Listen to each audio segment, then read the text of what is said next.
अच्छा, बिस्मिल्लाहिर्रहमानिर्रहीम। आज का जो हमारा टॉपिक है वो रिप्रोडक्शन इन रैबिट को हमने देखना है। 10th क्लास है, बायोलॉजी चैप्टर नंबर जो 5 चल रहा है, रिप्रोडक्शन वाला ही। इसमें आपने रिप्रोडक्टिव सिस्टम ऑफ रैबिट, ये एक इम्पॉर्टेंट क्वेश्चन आप कह सकते हैं कि ये लॉन्ग क्वेश्चन में आता है। ठीक है, रैबिट के जो रिप्रोडक्टिव सिस्टम है, पहले हमने पढ़ना है मेल रिप्रोडक्टिव सिस्टम और फिर हम इंशाल्लाह नेक्स्ट में फीमेल रिप्रोडक्टिव सिस्टम। तो रैबिट आर स्मॉल मैमल्स। पहले तो आपको ये पता होना चाहिए मैमल है। मैमल ऐसे एनिमल हैं जो कि अपने जो यंग वंस हैं उनको फीड कराते हैं थ्रू मिल्क या ब्रेस्ट फीडिंग कराते हैं। ठीक है, और they are used in research as experimental animal. ठीक है, इस बेचारे को जो है ना रिसर्च के तौर पर यूज किया जाता है। कोई डाइसेक्ट कर रहा है, कोई इसको ऑपरेट कर रहा है। ठीक है, इसके डिफरेंट किस्म के ऑर्गन देखने के लिए, ठीक है, एनिमल्स को इसको रिसर्च के तौर पर भी यूज किया जाता है। अब हमने male reproductive system of rabbit पढ़ना है। ठीक है, पहले हम इसकी डायग्राम से समझेंगे और फिर सारे का सारा इसका जो स्ट्रक्चर है, जो इसका टेक्स्ट है, वो भी हम रीड करके और उसको भी समझ लेंगे। देखें जी, ये आपको ना रैबिट का रिप्रोडक्टिव सिस्टम नजर आ रहा है। ठीक है, रिप्रोडक्टिव सिस्टम, इसमें ये जो स्ट्रक्चर है, ये इसको हम कहते हैं टेस्टिस। ठीक है, और टेस्टिस के बाहर जो एक स्किन लाइक स्ट्रक्चर होता है जिसे कहते हैं स्क्रोटम। क्या कहते हैं? स्क्रोटम।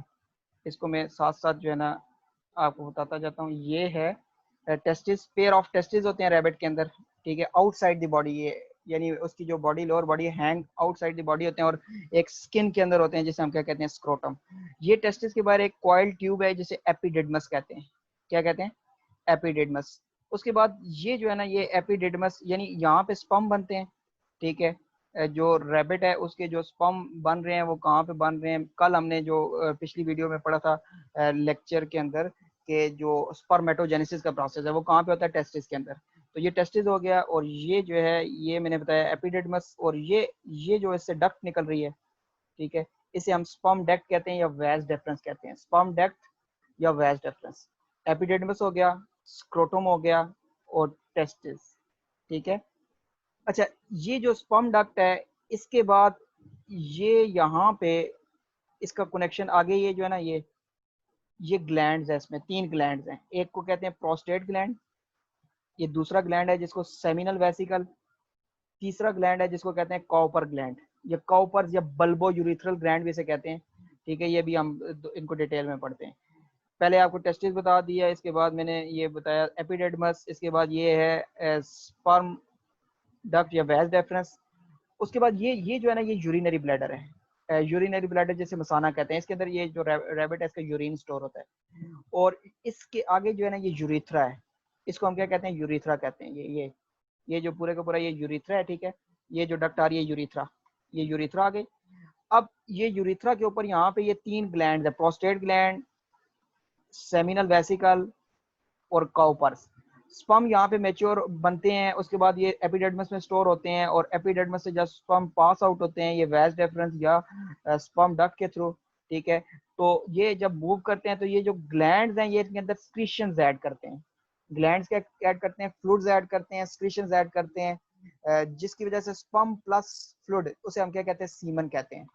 ठीक है, स्पर्म प्लस जो फ्लूइड होता है, यानी स्पर्म के अंदर जब फ्लूइड की एडिशन हो जाती है, 10% स्पर्म है, ये आगे अभी दोबारा हम देख लेंगे, 10% स्पर्म और 90% इसके अंदर क्या होता है? फ्लूइड होता है, जो स्क्रीशन होती है। वो स्क्रीशन कहाँ से आ रही है? प्रोस्टेट ग्लैंड से, सेमिनल वेसिकल से, और काउपर्स ग्लैंड से। ठीक है, और उसके बाद ये जो कॉमन पाथवे है for both urine and sperm, यानी स्पर्म जो बॉडी से स्पर्म जो बाहर आते हैं वो इसी यूरिथ्रा के थ्रू आते हैं, और जो यूरिन है वो भी इसी यूरिथ्रा के थ्रू आता है। ठीक है, अब आपने इसको में जो बुक के अंदर जो लिखा हुआ है टेक्स्ट, उसको हम रीड आउट भी करते हैं और सारे का सारा समझते हैं। Male reproductive system of rabbit consist of pair of testis.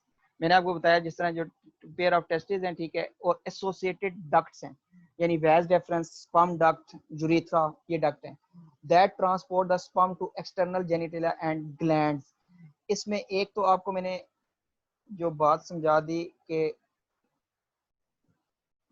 Testis की बात हमने की जो स्पर्म बना रहे हैं, फिर उसके बाद एसोसिएटेड डक्ट्स की बात की, और उसके बाद हमने ग्लैंड्स की बात की। ठीक है, और ग्लैंड्स का काम क्या है? ऐड स्क्रीशन टू स्पर्म, यानी स्पर्म के अंदर ये स्क्रीशन की एडिशन कर रहे हैं। टेस्टिस कहाँ पे लोकेटेड है? बैग लाइक स्ट्रक्चर, जैसे हम क्या कहते हैं? स्क्रोटम। और हैंग आउटसाइड द बॉडी, ठीक है, hang outside the body. Each testis consist of mass of coiled tube called seminiferous tubule। ये हमने पिछले लेक्चर में भी पढ़ा था कि ये जो टेस्टिस होते हैं इनके अंदर इस तरह करके लोब्यूल्स होते हैं। ये टेस्टिस के अंदर यहाँ पे इस तरह करके लोब्यूल्स होते हैं और उन लोब्यूल्स के अंदर क्या होते हैं, सेमनीफेरस ट्यूब्यूल्स होती हैं, जहाँ पे स्पर्मेटोसाइट, प्राइमरी स्पर्मेटोगोनियम वगैरह जो हमने पढ़े थे वो क्या बना रहे होते हैं, स्पर्म बनाएंगे आगे। तो each testis consist of mass of coiled tube called seminiferous tubule.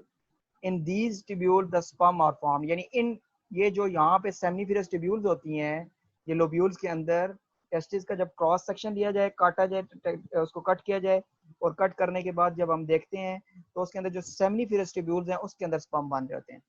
अच्छा, स्पर्म जो मेच्योर होते हैं they accumulate in a collecting duct. Sperm कहाँ पे आते हैं, कलेक्टिंग डक्ट, जैसे एपिडेडमस कहते हैं। इसको मैं थोड़ा सा नीचे लेके जाऊंगा और फिर डायग्राम की मदद से भी हम देखेंगे। जी यहाँ पे देखें, स्पर्म मेच्योर हुए, थोड़ा सा और जी, when a sperm mature they accumulate in a collecting duct. Sperm mature होते हैं, ये यहाँ पे आके कलेक्ट होना शुरू हो जाते हैं, इकट्ठे होना शुरू हो जाते हैं, जिसे क्या कहते हैं, एपिडेडमस कहते हैं। और फ्रॉम एपिडेडमस जो स्पर्म मूव करते हैं कहाँ पे, वेज डेफरेंस, ये वेज डेफरेंस या स्पर्म डक्ट। एपिडेडमस से स्पर्म कहाँ पे आते हैं, वेज डेफरेंस या स्पर्म डक्ट के अंदर। और both sperm duct joint urethra just below the bladder. अब बोथ स्पर्म डक्ट, जो स्पर्म डक्ट है ये ज्वाइन किसके साथ हो जाती है, जाके यूरिथ्रा के साथ और ब्लैडर के साथ ही। मतलब ये ब्लैडर भी यहीं पे, ब्लैडर से जो यूरिन आता है वो भी इसी यूरिथ्रा के थ्रू जाता है, और जो स्पर्म डक्ट है वो भी इसी यूरिथ्रा के थ्रू बॉडी से एक्सक्रीट आउट होगा, ठीक है। अच्छा, इसके बाद आपने देखना है from epididymis sperm duct vas deferens both sperm duct join urethra just below the urinary bladder. Urethra का काम क्या है, transport both sperm and urine. यानी जो यूरिथ्रा है ये स्पर्म को भी बॉडी से एलिमिनेट करता है और यूरिन को भी। सीमन क्या है, सीमन क्या होता है, is a material containing the sperm in a fluid, यानी sperm plus fluid is known as semen. और इसमें 10% स्पर्म होते हैं और 90% क्या होता है, फ्लूइड होता है। 90% जो है उसके अंदर फ्लूइड होता है। अब फ्लूइड के अंदर क्या क्या चीजें, फ्लूइड के अंदर क्या क्या है, as the sperm pass down the ducts from the testis to urethra. यानी जब ये स्पर्म यहाँ पे बनते हैं, एपिडेडर्मिस में स्टोर होते हैं, और फिर जब यहाँ से ये बॉडी से जब एलिमिनेट हो रहे होते हैं, ठीक है, तो इसमें ये जो ग्लैंड्स हैं, prostate gland, seminal vesicle, copper या बल्बो यूरिथ्रल ग्लैंड, ये ग्लैंड स्क्रीशंस ऐड करते हैं। तो यहाँ पे आपने इनकी स्क्रीशंस को याद करना है, इन ग्लैंड के नाम याद करने हैं। तो gland add a various creation. Seminal vesicle क्या करता है, provide a nutrient for sperm, sperm को न्यूट्रिएंट प्रोवाइड कर रहा है। प्रोस्टेट जो ग्लैंड है, पहले सेमिनल वेसिकल की बात की, ये क्या कर रहा है, न्यूट्रिएंट्स प्रोवाइड कर रहा है। जो प्रोस्टेट ग्लैंड है ये न्यूट्रलाइज द एसिडिटी, एसिडिटी को न्यूट्रलाइज कर रहा है।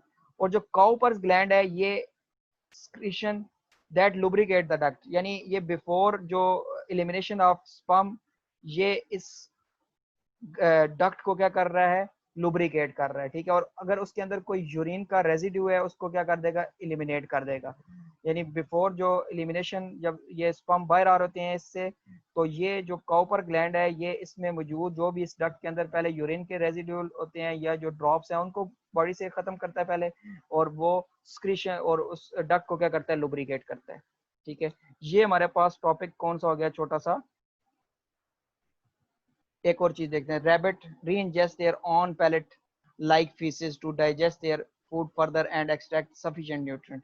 ठीक है, रैबिट क्या करता है कि वो अपना ही जो वो फीकल मटेरियल होता है उसको खा के और दोबारा से उसमें से जो सफिशिएंट न्यूट्रिएंट है वो दोबारा एक्सट्रैक्ट आउट करता रहता है, ठीक है। तो ये बड़ा खबीस है ये काम इसका। बहरहाल यहाँ पे जो है ना ये रैबिट का रिप्रोडक्टिव सिस्टम था, बाकी इंशाल्लाह जो है हम नेक्स्ट लेक्चर में देखते हैं।